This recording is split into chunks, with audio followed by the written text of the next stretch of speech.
Adopting a new puppy or kitten is an exciting time, but the process has been a nightmare for a local woman. She called her whistleblower hotline after being scammed out of hundreds of dollars for a kitten.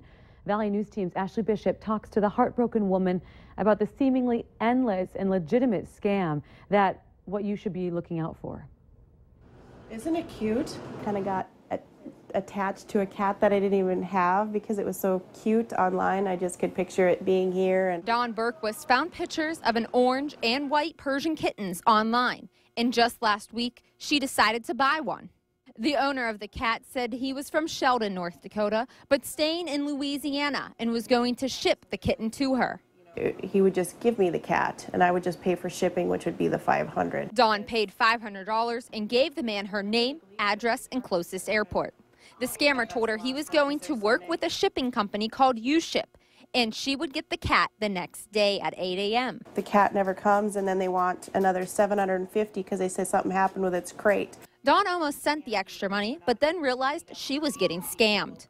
Dawn called out the owner and the shipper, and all communication stopped. I never heard this, not this way before. So maybe I could save 100 people from doing this. We tried calling the scammers, but they did not answer. Is unavailable. Please leave your message. The BBB says the online pet scams are getting more common and remind people to beware and watch out for third-party shipping sites. UShip is a shipping company accredited by the BBB. I did see online that someone said someone is pretending to be UShip. The BBB says many scammers will use a company with a good reputation. Dawn said she knows she won't get her money back and now will plan to see an animal before buying it. And probably go pick them up. I'll never ship them again or believe that someone has a cat that doesn't, any animal. In Grand Forks, Ashley Bishop, Valley News Live.